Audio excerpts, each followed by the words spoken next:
ಎಲ್ರಿಗೂ welcome back to my YouTube channel.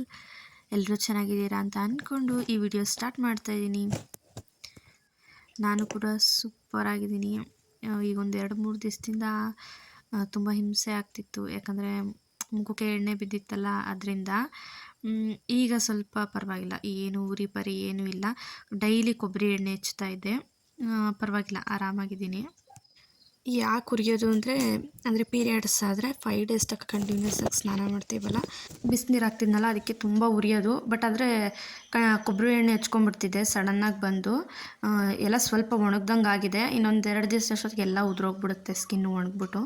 ಕಣ್ಮೇಲೆಲ್ಲ ಆಗ್ಬಿಟ್ಟಿತ್ತು, ಸಿಕ್ಕಾಪಟ್ಟೆ ಉರಿತಿತ್ತು. ಅಂದರೆ ಈಗ ಸ್ವಲ್ಪ ಕಡಿಮೆ ಆಗಿತ್ತು. ಅದಾದಮೇಲೆ ತೋಟದ ಕೆಲಸ ಸಹ ಸಿಕ್ಕಾಪಟ್ಟೆ ಇತ್ತು. ಅದಕ್ಕೋಸ್ಕರ 2 ದಿನದಿಂದ 3 ದಿನದಿಂದ ವೀಡಿಯೋ ಅಪ್ಲೋಡ್ ಮಾಡೋಕ್ಕಾಗಿಲ್ಲ ಅಷ್ಟೇ. ವೀಡಿಯೋಸ್ ಎಲ್ಲ ಮಾಡಿಟ್ಕೊಂಡಿದ್ದೆ, ಬಟ್ ಅಪ್ಲೋಡ್ ಮಾಡೋಕ್ಕಾಗ್ತಾ ಇರಲಿಲ್ಲ ಅಷ್ಟೇ.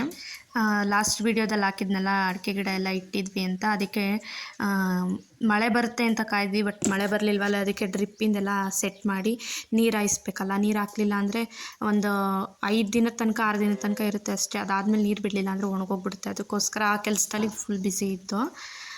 ಅದಕ್ಕಾಗಿ ವೀಡಿಯೋಸ್ ಅಪ್ಲೋಡ್ ಮಾಡೋಕ್ಕೂ ಆಗಲಿಲ್ಲ, ಎಡಿಟ್ ಮಾಡೋಕ್ಕೆ ಸಹ ಆಗಿರಲಿಲ್ಲ, ವಾಯ್ಸ್ ಓವರ್ ಕೊಡೋಕ್ಕಾಗಿರಲಿಲ್ಲ. ಅದಕ್ಕೆ ಅಪ್ಲೋಡ್ ಮಾಡಿರಲಿಲ್ಲ. ಆ ಕೆಲಸ ಎಲ್ಲ ಮುಗೀಲಿ ಅಂತ ಕಾಯ್ತಾಯಿದ್ದೆ.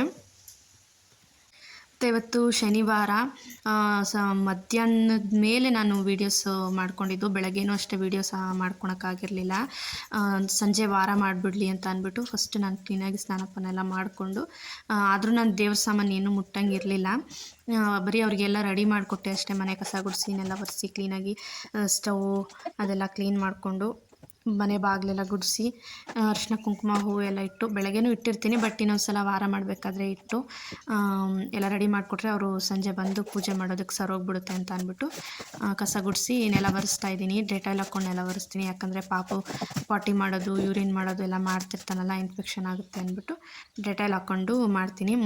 ಫಸ್ಟು ಉಪ್ಪು ಮತ್ತು ಅರಿಶಿನದ ಪುಡಿ ಹಾಕ್ಕೊಂಡು ನೆಲ ಒರೆಸ್ತಾ ಇದ್ದೆ. ಈಗ ಒಂದು ದಿನ ಈ ಥರ ಮಾಡ್ತೀನಿ, ಮತ್ತು ಡೆಟಾಲು ಸಹ ಹಾಕ್ತೀನಿ ಉಪ್ಪು ಅರಿಶಿನದ ಜೊತೆಗೆ, ಕ್ಲೀನಾಗಿರಲಿ ಅಂತ ಅಂದ್ಬಿಟ್ಟು. ಪಾಪುನು ಮಲಗಿದ್ದ, ನಾನು ನೆಲ ಒರೆಸಿ ಎಲ್ಲ ಮಾಡೋ ಅಷ್ಟೊತ್ತಿಗೆ. ಆಮೇಲೆ ಒಂದು ಸ್ವಲ್ಪ ಹೊತ್ತು ಕೂತಿದ್ದೆ, ಅವನು ಎದ್ಬಿಟ್ಟ ಆಟ ಆಡಿಕೊಂಡು. ಅದರೊಳಗೆ ಆಡ್ತಿದ್ದ, ನಾನು ಮಾತಾಡೋ ಸೌಂಡ್ ಕೇಳಿ ಎತ್ಕೋ ಅಂತ ಅಲ್ಲೇ ಕೂರಿಸ್ಕೊಂಡು ಆಟ ಆಡಿಸ್ತಾ ಇದ್ದೆ. ಆಮೇಲೆ ಟೈಮ್ ಆಗಿತ್ತು, ನನಗೂ ಸಹ ಸ್ವಲ್ಪ ಹೊಟ್ಟೆ ಹಸಿತಿತ್ತು ಅಂದ್ಬಿಟ್ಟು ಅವನಿಗೂ ತಿನ್ನಿಸ್ಕೊಂಡು ತಿನ್ನೋಣ ಅಂದ್ಬಿಟ್ಟು ಪುಳಿಯೋಗರೆ ಮಾಡಿದ್ದೆ ಬೆಳಗ್ಗೆ, ಅದನ್ನೇ ಊಟ ಮಾಡ್ತಾಯಿದ್ದೀನಿ. ಏನು ಸಾಂಬಾರು ಗಿಂಬಾರು ಏನೂ ಮಾಡಿರಲಿಲ್ಲ, ಹೊಟ್ಟೆ ನೋವಿತ್ತಲ್ಲ, ಅದರಿಂದ. ಅವನು ನೋಡೋಣ, ಅನ್ನ ತಿನ್ನಿಸಿದ್ರೆ ಅನ್ನ ಊಟ ಮಾಡಿಸ್ಬೇಕು, ಇಲ್ಲಾಂದರೆ ಸರಿ ಮಾಡಿ ಊಟ ಮಾಡಿಸೋಣ ಅಂತ ನಾನು ಫಸ್ಟು ಊಟ ಮಾಡ್ತಾಯಿದ್ದೆ. ಆಮೇಲೆ ಅವನು ಊಟ ಮಾಡಲಿಲ್ಲ, ಅನ್ನನ ಸ್ವಲ್ಪ ಖಾರ ಇತ್ತಲ್ಲ ಅದಕ್ಕೆ. ಆಮೇಲೆ ಸರಿ ಮಾಡ್ಕೊಂಡು ತೊಗೊಂಡೋದೆ. ಹೊಟ್ಟೆ ಹಸ್ದುಬಿಟ್ಟಿತ್ತು ಅವನಿಗೂ. ಬೆಳಗ್ಗೆ ಸ್ವಲ್ಪ ಅನ್ನ ತಿಂದಿದ್ದ, ಬಿಸಿ ತುಪ್ಪ ಅನ್ನ. ಅದಾದಮೇಲೆ ಈಗಲೇ ಅಲ್ವಾ ಊಟ ಮಾಡ್ತಾ ಇರೋದು. ಸ್ಟಾರ್ಟಿಂಗ್ ಸ್ವಲ್ಪ ಆ ಥರ ಮಾಡ್ತಾನೆ, ಅದಾದಮೇಲೆ ಊಟ ಮಾಡ್ದ. ಬಂದು ಅವನು ಎಲ್ಲಿ ಕರಿತಾನೆ ಅಲ್ಲೇ ಹೋಗಿ ಕುತ್ಕೊಂಡು ಊಟ ಮಾಡಬೇಕು. ನಾನು ಕರೆದಿತ್ತವ ಅಡುಗೆ ಮನೇಲಿ ಕುತ್ಕೊಂಡು ಊಟ ಮಾಡಿಸ್ತೀನಿ ಬಾರೋ ಅಂದರೆ ಊಟ ಮಾಡಲ್ಲ. ಇಲ್ಲ ಹೊರಗಡೆ ಕರ್ಕೊಂಡು ಹೋಗಬೇಕು, ಇಲ್ಲ ಅವನ ಜೊತೆ ಆಟ ಆಡ್ಕೊಂಡು ಮನೇಲಿ ಕುತ್ಕೊಂಡು ಊಟ ಮಾಡಿಸ್ಬೇಕು.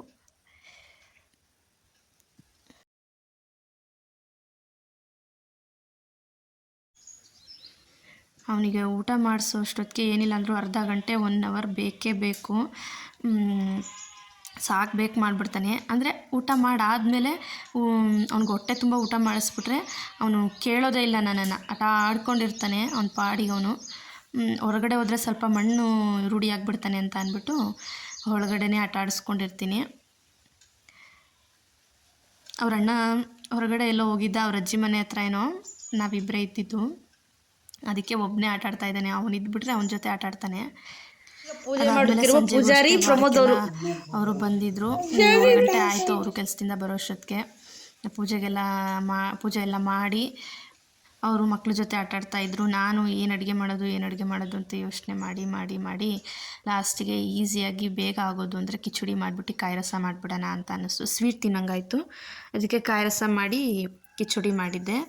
ಅವರೆಬೇಳೆ ಸಹ ನೆನಾಕಿದ್ದೆ. ಬಿಸಿನೀರಲ್ಲಿ ನೆನಾಕ್ಬಿಟ್ರೆ ಎಷ್ಟು ಒಂದು 2 ನಿಮಿಷಕ್ಕೆಲ್ಲ ನೆನ್ಕೊಂಬಿಡುತ್ತೆ ಅವರೆಬೇಳೆ ಈಸಿಯಾಗಿ. ಅಷ್ಟೊತ್ತಿಗೆ ಅವರು ಡ್ರಿಪ್ಪಿಂದು ಕೆಲಸ ಇತ್ತಲ್ಲ, ನಾಳೆ ಭಾನುವಾರ ಕೆಲಸ ಮಾಡ್ಬೋದು ಅಂತ ಅಂದ್ಬಿಟ್ಟು ಅದಕ್ಕೆಲ್ಲ ರೆಡಿ ಮಾಡ್ಕೊತಾಯಿದ್ರು. ಡ್ರಿಪ್ ಪೈಪ್ಗೆ ಚುಚ್ಚೋದಕ್ಕೆ ಸಣ್ಣ ಪೈಪ್ಗಳು, ರ್ಯಾಟ್ ರೋಲು ಅದೆಲ್ಲ ರೆಡಿ ಮಾಡ್ಕೊತಾಯಿದ್ರು. ನಾನು ಅದಕ್ಕೆ ರೂಮಲ್ಲಿ ಕರ್ಕೊಂಡೋಗಿ ಪಾಪುಗೆ ಊಟ ಮಾಡಿಸ್ತಾ ಇದ್ದೆ. ತಿಂದ ಅದಾದಮೇಲೆ ಅವರು ಎಲ್ಲ ಕಾಯಿ ರಸ ಎಲ್ಲ ಪೈಪಿಂದೆಲ್ಲ ಕಟ್ ಮಾಡಿಕೊಂಡು ಎತ್ತಿಟ್ಟಾದಮೇಲೆ ಅವರು ಸಹ ಊಟಕ್ಕೆ ಬಂದರು. ಅವ್ರಿಗೂ ಸಹ ಊಟ ಕೊಟ್ಟು ಅಂದರೆ ಕಿಚಡಿ ಮಾತ್ರ ಸೂಪರಾಗಿತ್ತು. ಸ್ವಲ್ಪನೇ ಮಾಡಿದ್ದಿದ್ದು, ನೈಟಿಗೆ ಎಷ್ಟು ಬೇಕೋ ಅಷ್ಟೇ. ಬೆಳಗ್ಗೆ ಉಳಿದ್ರೆ ಮತ್ತೆ ತಂಗ್ಲಾಗುತ್ತೆ, ತಿನ್ನೋಕ್ಕಾಗಲ್ಲ ಅಂತ ಅಷ್ಟು ಚಿಕ್ಕ ಕುಕ್ಕರಲ್ಲಿ ಬರೀ 2 ಲೀಟ್ರ್ ಕುಕ್ಕರಲ್ಲಿ ಮಾಡಿದ್ದು. ಅಷ್ಟರಲ್ಲಿ ಮಾಡಿದ್ರು ಬೆಳಗ್ಗೆ ಇನ್ನೂ ಉಳಿದಿತ್ತು. ಅಂದರೆ ಕಿಚಡಿ ಇರುತ್ತೆ, ಕಾಯಿ ರಸ ಇರಲ್ಲ, ವೇಸ್ಟು, ಎತ್ತೆಸಿಬೇಕಾಗಿತ್ತು. ಕಿಚಡಿ ಚೆನ್ನಾಗಿತ್ತು, ಊಟ ಮಾಡ್ಕೊಂಡ್ವಿ. ಬೆಳಗ್ಗೆ ಮಿಕ್ಕಿದ್ರೆ ಚಟ್ನಿ ಏನಾದರೂ ಮಾಡ್ಕೊಂಡು ತಿಂದ್ರೆ ಆಯಿತು, ಸಪ್ರೇಟಾಗೆಲ್ಲ ಕಾಯಿ ರಸ ಮಾಡ್ಕೊಂಡು ತಿಂದರೆ ಆಯಿತು ಅಂತ ಅಂದ್ಬಿಟ್ಟು ನೈಟ್ ಹೊತ್ತು ಮಾತ್ರ ಒಟ್ಟಿಗೆ ಕುತ್ಕೊಂಡು ಊಟ ಮಾಡೋದನ್ನ ರೂಢಿ ಮಾಡ್ಕೊಂಡಿದ್ದೀವಿ ಸ್ವಲ್ಪ ಈ ನಡುವೆ.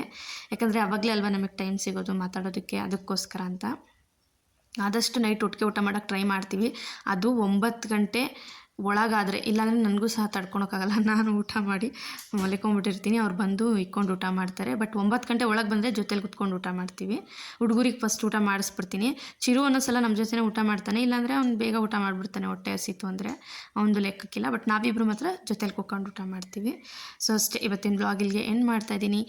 ನೆಕ್ಸ್ಟು ನಮ್ಮ ತೋಟದ ವೀಡಿಯೋಸ್ ಎಲ್ಲ ಹಾಕ್ತೀನಿ, ನೋಡಿ ಸಪೋರ್ಟ್ ಮಾಡಿ, ಸಬ್ಸ್ಕ್ರೈಬ್ ಮಾಡಿಕೊಂಡು ಕೊನೆಯ ತನಕ ವೀಡಿಯೋ ನೋಡಿದ್ದಕ್ಕೆ ಥ್ಯಾಂಕ್ ಯು ಸೋ ಮಚ್.